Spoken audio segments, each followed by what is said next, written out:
Não dá mais.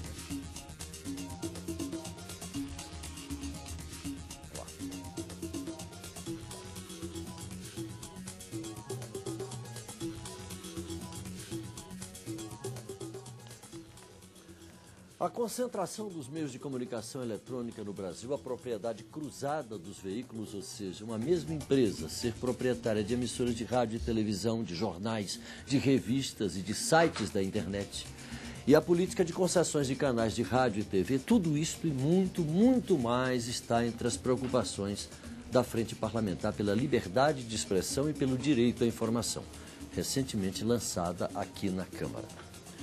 Os integrantes da frente definiram uma plataforma de ação que compreende, inclusive, monitorar e denunciar a prática de censura, o preconceito de natureza sexual, outros tipos de preconceito, e a defesa do sistema público de comunicação, entre outros temas.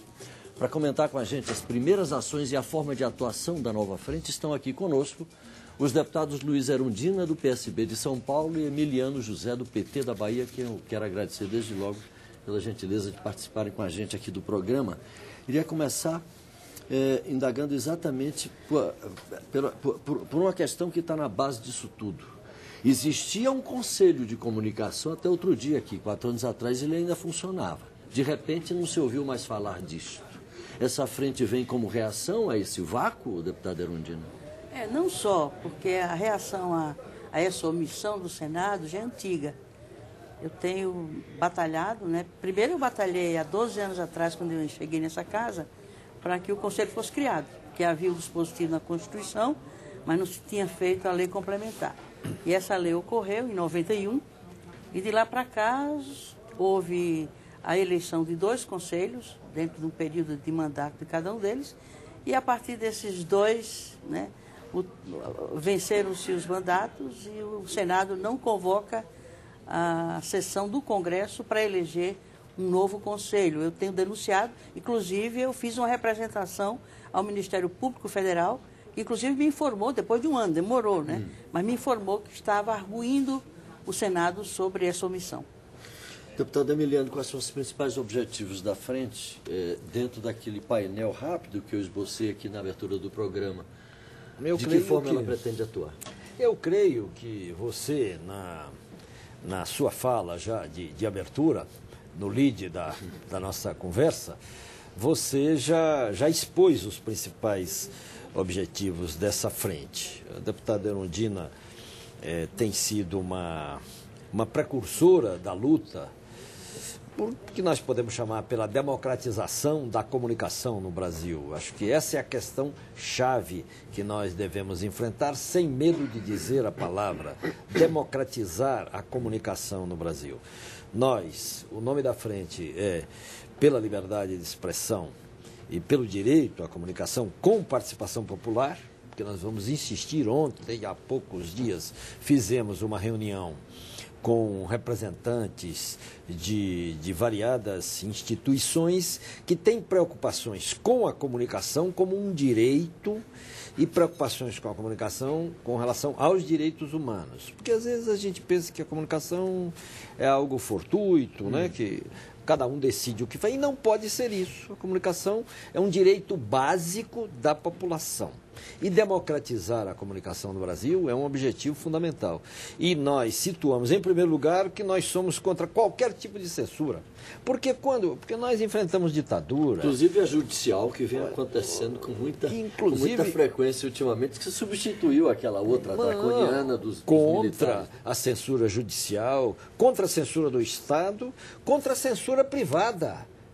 A minha querida amiga, foi minha colega no Jornal em Tempo, Maria Rita Kel, foi censurada e demitida pelo Estado. Então vamos lembrar isso por delito de opinião. Então, eu fui censurada recentemente pela Band, num programa de jornalismo. Eu soube que a senhora foi desconvidada. Fui desconvidada. Me convidaram no dia seguinte, uma hora antes do programa, disseram que o chefão lá do grupo disse que eu não teria espaço na emissora porque se sente perseguida por mim.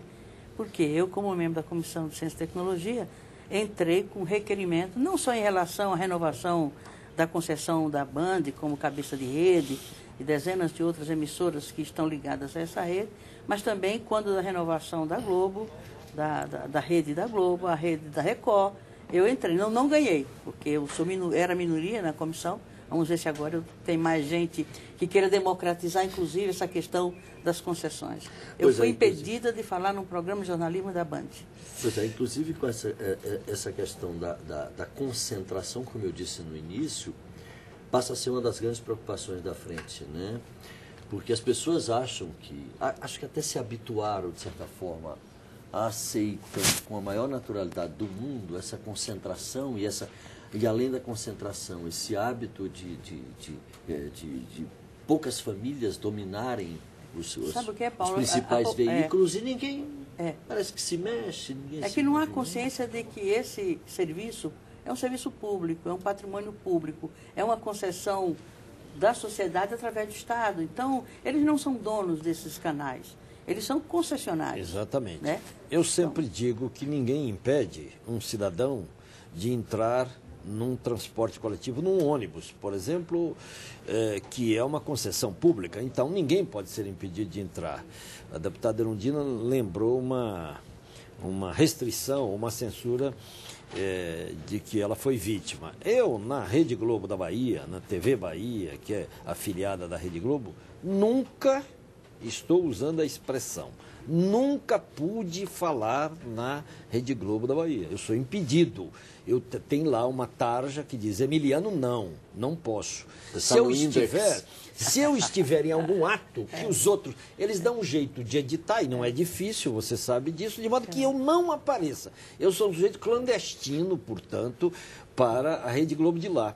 E não falo nem da política, porque eu lanço frequentemente muitos livros, eu já vou para o 10º livro publicado, alguns deles foram best-seller, como Lamarca, e eu nunca fui noticiado lá.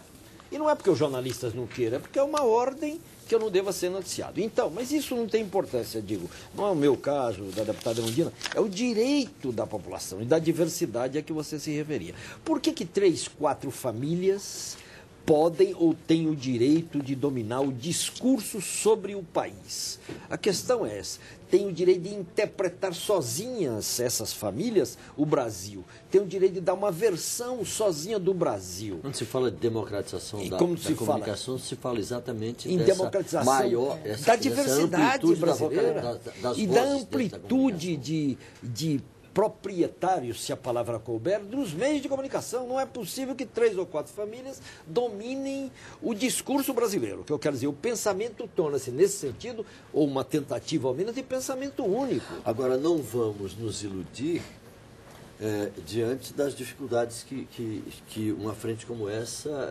vai enfrentar aqui dentro. A gente sabe do lobby poderosíssimo que essas emissoras e essas famílias exercem dentro do Congresso Nacional. Isso é público e notório.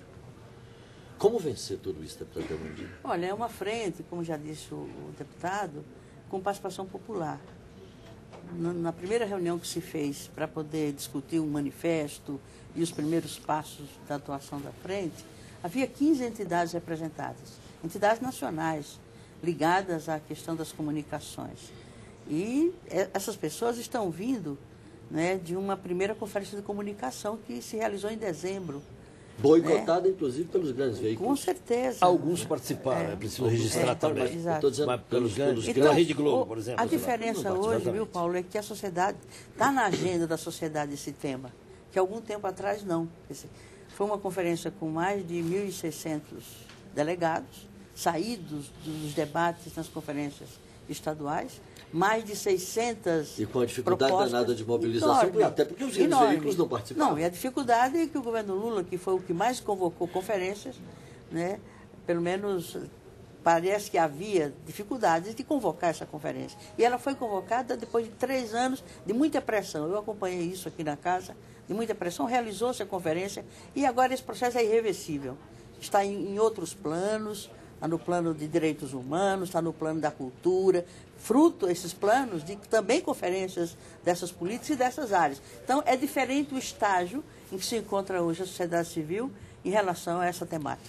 Deputado Emiliano, quando a gente tem uma frente como essa, que tem uma gama, eu estava lendo aqui os temas, alguns eu citei rapidamente, como o senhor já destacou, a gente diz assim, sim, mas começar. Começar por onde? Qual é o tema que o senhor acha que deve ser atacado em primeiro lugar? Concessões? Não creio que nós devamos, os deputados, são muitos deputados que nós queremos envolvidos nessa luta, e há também muitos interessados nisso. Cito sempre a deputada Erundina como nossa liderança nessa luta, mas nós devemos ter a tranquilidade de ouvir muito nesta fase que nós nos encontramos, de ouvir muito, de ponderar com os movimentos sociais, de ponderar com os próprios deputados e tratar os temas de uma maneira abrangente. O problema nesse momento, na minha avaliação, é agilizar a chegada do projeto do governo, porque pelo menos há a notícia. E notícia não, houve a elaboração de um anteprojeto do governo de um novo marco regulatório para a mídia no Brasil. Então, este projeto está nas mãos do ministro Paulo Bernardo. Nós, a deputada Erundina, eu, todos os outros deputados que estão envolvidos nesta frente, esperamos ansiosamente a chegada deste projeto, porque imagina se seja ele um novo marco regulatório que aborde todas estas questões a que você se referiu e que seja contemporâneo do Brasil atual, porque é um código de 62 que rege, nem havia televisão, a televisão não tinha nem importância no Brasil. Não importa, a televisão vem de 50...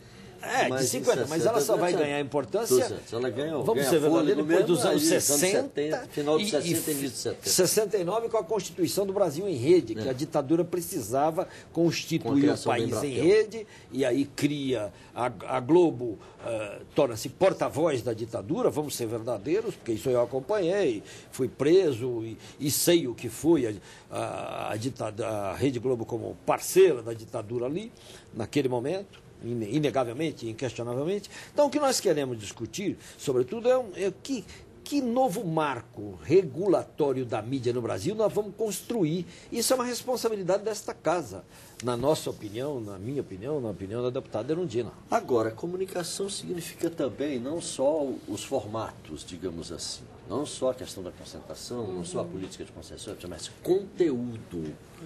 O conteúdo da nossa televisão aberta, reconheçamos, anda muito ruim. Não, ruim precisa regulamentar os para artigos. chegar a ruim precisa avançar muito. Precisa avançar muito. E precisa regulamentar os artigos da Constituição Federal, do artigo 5º, os artigos 220, 221, 221, que trata dos conteúdos, trata da regionalização, trata da não descriminalização, o tempo que deve ser destinado ao jornalismo, à cultura, à educação.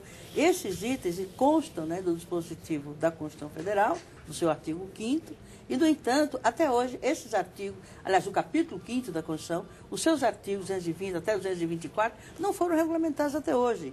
Percebe? Quer dizer, não se trata de encaminhar um novo... Quer dizer, regulamentem o que já está dado na Constituição. Nós só queremos, é curioso que o nosso programa seja o do respeito à lei. É o que a deputada Erundina estava falando do Conselho. Ninguém quer inventar roda. Ninguém quer inventar roda. Claro. A deputada Erundina estava falando de um desrespeito à Constituição em relação ao Conselho. Está falando agora de artigos da Constituição que não são respeitados. Porque continuamente esses artigos são desrespeitados. Porque não estão regulamentados. Porque não são regulamentados. Ainda não foram regulamentados, depois de mais de 20 anos de Constituição. Havia uma previsão de regulamentação disso? Tem leis, projetos de lei tramitando na casa. Eu me tem lembro um de sobre a regionalização. De regionalização então, o deputado que hoje é deputado novamente, a Jandira Fegali. Deputada Jandira. Foi aprovado na Câmara. Está no Senado há anos e anos. É incrível como as coisas não funcionam nessa casa. E regionalização de produção significa o Brasil se falar consigo próprio mesmo, de uma forma muito mais ampla, muito mais sair do discurso único e da tentativa de fazer do Brasil uma única. O Brasil é um país extraordinário primeiro pela sua unidade, mas depois pela sua diversidade. O senador Cristóvão diz, inclusive, que a nossa maior riqueza é a nossa diversidade. É a diversidade. Democratizar a comunicação é salvar a nossa diversidade, é garantir a nossa diversidade, é garantir os diversos discursos sobre o Brasil. Quem diz que a Bahia é igual a São Paulo? Não é, embora tenha ponto de contato extraordinário. Então vamos ver os pontos de contato, as diferenças, as singularidades. Não é verdade? Isso a mídia não faz. A mídia tem Eu fui de um tempo, por exemplo, que as sucursais, agora vamos falar até de mídia impressa, que não é o caso que nós não estamos tratando aqui. Mas até de mídia. Eu tinha uma sucursal do Jornal Estado de São Paulo, eu trabalhei lá há anos, tinha 15 repórteres, 15 jornalistas. Hoje, no máximo, tem um correspondente na Bahia. Então, o discurso ficou cada vez mais único. Né? Você não tem mais a cobertura da Bahia. Eu estou dando da Bahia, mas posso dar do país inteiro. O Estadão tinha, por exemplo, falo do Estadão onde trabalhei, tinha repórteres no Brasil inteiro. Foram no Brasil enxugadas inteiro. Então, enxugadas brutal. Ao máximo. E isso significa cada vez mais um discurso único. Nós precisamos garantir a regionalização, garantir a produção regional, garantir muitas vozes que estão sufocadas no Brasil. Deputada Erundina, como enfrentar esse desafio, tendo em vista todos esses lobbies que eu falei, mas sobretudo considerando-se a chegada das novas mídias, quer dizer, e de todas essas possibilidades criadas pela internet? Porque agora a gente não pode mais falar de veículos exclusivos. A gente sabe que hoje o jornal é também rádio, que é também televisão. A televisão é também site, blog de internet e assim por diante. Então, essa diversidade de tecnologia e de veículos e de meios, isso anuncia a possibilidade de que esses controles, essa concentração, esse discurso único, como o deputado está destacando aí muito bem, é impossível manter essa prática ou essa vontade de que as coisas aconteçam dessa forma, porque escapa. Não vê agora o que está acontecendo lá no mundo, né, lá no Oriente, né, no mundo árabe? Por conta do quê? Do impacto das novas mídias, das novas tecnologias, da convergência tecnológica. Hoje não se tem mais o controle, é uma diversidade fantástica. Inclusive, o marco legal tem que levar em conta essa convergência das plataformas tecnológicas, como é que isso vai se comportar no marco legal para que essas coisas tenham um mínimo de regulação. Você lembrou que a legislação é de 62. O Código Brasileiro de Telecomunicação. O Código Brasileiro de Telecomunicações. Ele não contemplou nem sequer a TV a cabo. Não contemplou sequer a TV, porque TV naquele tempo não era. Mesmo. Agora, vocês percebem, quer dizer, as próprias regras, normas de concessão e de outorga, né, tem que enfrentar uma questão, porque com o sistema digital, o potencial das frequências eletromagnéticas, né, se potencializam, quer dizer, 4 vezes além do potencial do analógico. Um canal por 4, só para o telespectador entender. Né? Agora, o pior é que o decreto presidencial, né, que estabeleceu o prazo para a transferência do analógico para o digital, dentro de um prazo de 10 anos, né, concede as mesmas outorgas aos mesmos concessionários do analógico. Isso, a meu ver, esse a mais que se agrega no sistema digital deveria ser submetido à concorrência. Os mesmos, quer dizer, a concentração também vai se dar ainda mais fortemente. Isso tem que ser enfrentado nesse debate, ou não? Eu só gostaria de tocar num ponto aqui que está, inclusive, contemplado na plataforma de trabalho aqui da frente, que diz aqui, contribuir para o fortalecimento do sistema público de comunicação, inclusive rádios e TVs comunitárias. O Brasil começou na contramão disso daqui. Em 1950, Chateaubriand, empresário privado, cria a primeira emissora de televisão dentro do conglomerado dos associados, ao contrário, por exemplo, da Europa, onde se começou com a TV pública, com as rádios públicas, etc. Lá depois é que o empresariado privado entrou no circuito. Como inverter essa lógica, ou pelo menos como fazer com que essa convivência seja um pouco mais equilibrada, rompendo esse fosso que existe hoje entre o sistema privado e o sistema público? E tem o problema da qualidade, né? Por conta da falta de financiamento. Então, tem que ter uma política de financiamento né, dessa mídia, né, do setor público, que não consegue concorrer em qualidade, certo, com a rede privada. Quer dizer, então tem que ser uma rede pública de qualidade, com condições exatamente de garantir essa democratização e esse acesso e esse respeito à diversidade cultural do país, mas, lamentavelmente, o setor público enfrenta muita dificuldade. As emissoras do Legislativo, as emissoras das universidades, sabe? As TVs educativas, as rádios comunitárias então, é uma perseguição. Eles são permanentemente perseguidos pela Polícia Federal. A Anatel não fiscaliza aquilo que é da grande mídia, mas é draconiana em relação à rede de rádios comunitárias. Nem se fala em TV comunitária, que quase que não existe. Sabe? É um absurdo. Isso tem que se rever a legislação e tem que se rever a política para esse segmento, que é absolutamente visto como, sabe, clandestino, subversivo, sabe, atrapalha os aviões, que não é verdade. Não é verdade, há uma discussão séria sobre isso aí. Até hoje ninguém soube de nenhum caso de rádio comunitária derrubar avião. Mas enfim, as maiores derrubariam com mais facilidade. Agora, deputado Emiliano, a gente tem uma dificuldade de ordem financeira. Para manter uma emissora de televisão, a gente sabe que se gasta dinheiro. Televisão é um veículo caro. Rádio já é um veículo mais barato, mas de qualquer maneira ainda exige esses investimentos. Como fazer frente a esses conglomerados de mídia pesados do ponto de vista financeiro, com tão poucos recursos no sistema público? E resta que o poder público no Brasil, eu digo de maneira geral, que o Estado brasileiro tome consciência da importância também do setor público na área de comunicação. Na área da televisão, das emissoras de rádio. E há um certo avanço, há uma certa preocupação. Começou uma articulação nacional em torno disso, tenho acompanhado um pouco essa preocupação com relação à TV pública de modo especial, as TVs educativas estão se considerando TVs públicas, tudo isso eu tenho acompanhado da Bahia para cá, inclusive, no caso da TV. Há uma preocupação hoje, há um início, o deputado Erundina lembrou a Conferência Nacional de Comunicação, mas há mesmo no poder público começa a haver uma preocupação com isso, porque há o setor privado com esta força gigantesca, é uma voz, e tem que haver uma TV pública que não seja a TV de governo, mas que seja uma TV que atente para os interesses provisoriamente de emissoras de rádio e TV do campo público. Do campo público e que possa responder pelos interesses da sociedade, voltado